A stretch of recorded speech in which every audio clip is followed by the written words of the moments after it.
Hey, what's up, guys?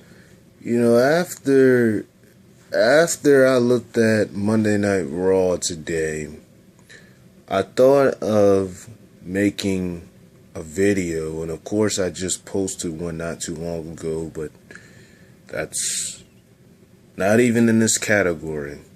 I thought of making a video that I feel I should have made a long time ago of the top 10 WWE superstars that needs to retire. Now, the reason why I thought of doing this video is because I watched Monday Night Raw tonight, and I thought back to I thought back a little bit when I saw this one particular part on Raw, and I'm just like, with me seeing this is really one of the reasons to why I feel the way I do about certain wrestlers.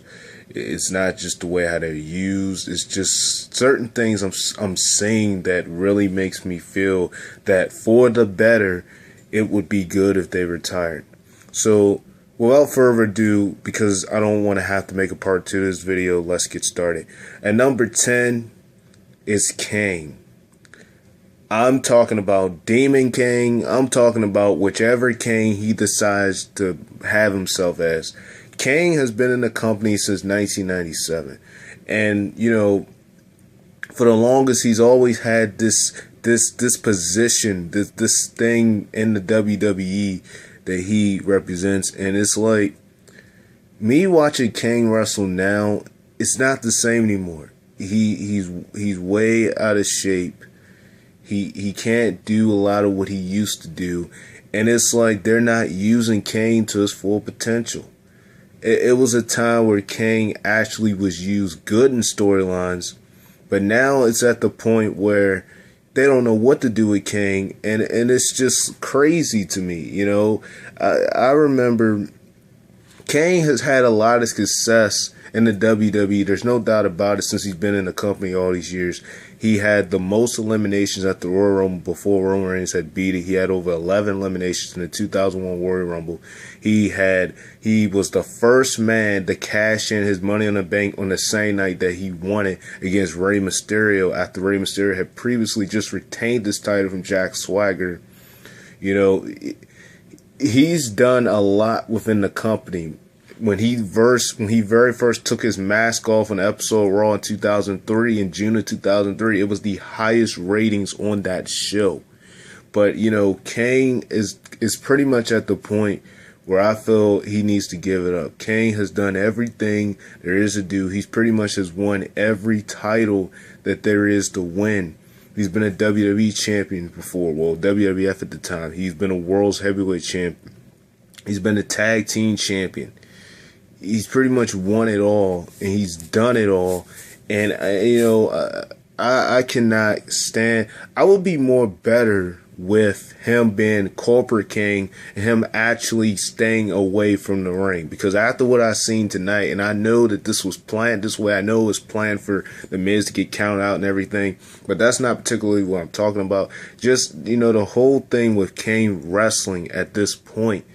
There's no point. Kane has done everything that there is to do. And I'm absolutely, pleased with everything Kane has done. And all I'm asking WWE to do, all I'm asking Kane to do, is to give it up. If he's going to decide to be corporate Kane, let him stay that way. But let him stay that way in an unwrestling matter. He could be, maybe he can be running Raw or SmackDown. Who knows? But as long as he's not actually in the ring, he can do stuff backstage, help, stuff backstage they do, like Fit Finlay does, that kind of stuff. He doesn't really wrestle anymore. But as far as him actually being in the ring and actually performing and stuff, I mean, Kane is overdue. I'm sorry. It's his time is coming. His time is pretty much over with. The man is in his 40s. There's a lot of other wrestlers in their 40s as well. But Kane is definitely number 10 on this list to start us off with wrestlers that need to retire. Because, like I said, the WWE at this point don't even know what to do with him. They keep having him switch these phases from corporate to demon. The best time, in my opinion, that I liked it was last fall when him and Seth Rollins was facing each other for the WWE Championship. I liked it then because it actually worked when he kept switching characters from the corporate Kane to the demon Kane. It was actually a purpose of him doing that. But now it's like, this is playing out. They can't. They need to come up with something new, but they obviously can't do that. So so Kane has really earned his way. He is a future Hall of Famer. He definitely deserves to be in the Hall of Fame at some point. Glenn Jacobs, I'm calling him by his real name. This man deserves to be in the Hall of Fame, and he definitely, at this point, needs to give it a rest from wrestling in the ring. He needs to retire, and there should be no shame for him doing it either. Next up on this list, at number 9, The Big Show. Now, there have been rumors, and there have been several rumors that The Big Show was retiring. But no, when I say The Big Show needs to retire, I'm not saying that, he needs to retire in the way where he just disappears from the scene. No, I'm saying he needs to actually have an episode on Raw, like, talk to Vince or talk to Triple H behind the curtains, and basically tell them that he wants a show where basically he comes out and he does his farewell. That's what I want to see. I don't want to just see Big Show disappear and retire, like secretly retire. I want to actually see him retire with a farewell, because the Big Show, the same way as Kane, he's a future Hall of Famer, and he's pretty much done everything there is to do. I don't even know why, because it seems like after the whole team Cena versus Team Authority thing, Big Show had went downhill after that, because then he turned heel, and really, I don't really get why they needed to keep switching Big Show from heel to face. It was really getting pointless after a while that they kept doing that. And the last time that we even seen Big Show in the match was at WrestleMania 32. And it's just like, you know that you need to retire when you literally have the crowd saying, please retire. And that was around the time that he was actually supposed to be a heel. His whole thing with Ryback, that was just crazy. That whole rivalry they had going on last year. And then it was like after that, they barely used them. I don't like to see guys just in the roster, but they're not really being used for any purpose. If you're not going to use them for any purpose, then what is my point of even being on the roster? And that's just how I feel about the Big Show. The Big Show, he is the only man in history to be the ECW, WCW, and WWE champion. He's the only man to do that. He's the only man to be champion in all 3 companies, to hold the major titles in all 3 companies. That is a major accomplishment. The Big Show has pretty much set his goal, and he has achieved it all that he can achieve. Without question, Big Show, Paul White, is one of my favorites. But, Big Show, he needs to give it up too. The Big Show has pretty much done his dues. I would just love to see him actually do a farewell, because as far as I'm concerned, he's not actually retired just yet. He hasn't been in the ring for a long time, and maybe, just maybe, I didn't hear some rumors, maybe he might have actually retired out of nowhere. But I want to actually see this man like go on an episode of Raw, not like how Mark Henry did and just set it up as a storyline. No, actually go out there, do his farewell, and retire. That would be perfect. It would be perfect, and I would love it. At number 7, at number 8, I'm sorry. That was number 9. Number 8, how can I say one and not say the other? The Undertaker. The Undertaker is one of the most respected WWE superstars in the history of the WWE. And he has accomplished everything there is to accomplish. The Undertaker is one of my favorites, and he has went through so many different phases. He won the 2007 Royal Rumble. He's headlined a couple of main events at WrestleMania. The Undertaker has pretty much paid his dues. And after I watched his match with Shane McMahon at WrestleMania 32 this year, I could see it in his eyes. I could see it in his face. I could see that he knows exactly what I know. He knows that his time is coming up. And, you know, a lot of people still want to see The Undertaker go, but you could just really see it. The Undertaker can't do like he used to. He can't go like he used to. It's getting to the point where The Undertaker needs to retire. I'm sorry. Undertaker has no reason at this point to even still wrestle.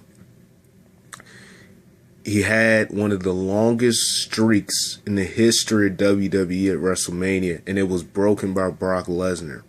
A memory that no one will ever forget. He has had some memorable matches, some unbelievable, memorable matches. But for the past couple of years, and especially after I seen his match with Shane McMahon and saw how that went, you could tell that it is time for him to retire.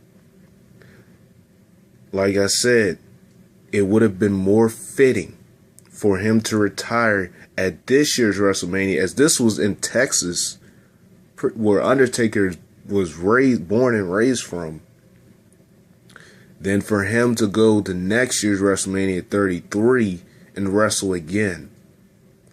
Like, you know, The Undertaker is, like I said, he's one of the most respected wrestlers in the history of the company. He's one of the longest wrestlers to be in the company, to not switch out to different companies. He's been in the company for a long time. And, you know, it's really, he just really needs to hang up the boots. He really does.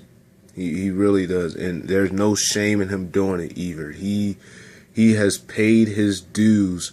Unfortunately, we was not able to get that dream match between him and Sting, because Sting's career ended early due to Seth Rollins, their match at Night of Champions last year. So, you know, it's to the point where what would really be a reason for him to wrestle WrestleMania 33? Even though there's been talk of people wanting him to face John Cena, I really don't want to see that, especially when I've seen how Undertaker's wrestled in the last couple of WrestleManias. In my opinion, the best shape I've seen him in was at last year's WrestleMania, because he actually almost looked like how he did at WrestleMania 19. He almost looked like that American badass guy that he used to be. So, like I said, Undertaker has paid his dues, and he definitely needs to retire. Without saying, Undertaker needs to retire. At number 7, Goldust. Now, when I say Goldust, I'm not saying this because he's not in style anymore. I'm not saying this because, you know, he can't wrestle anymore. Because actually, for Goldust to almost be 50, for him to be the age that he is, he's actually still pretty much in good shape. But the thing is that WWE is really not using him in a good manner right now, or lately. They just have not.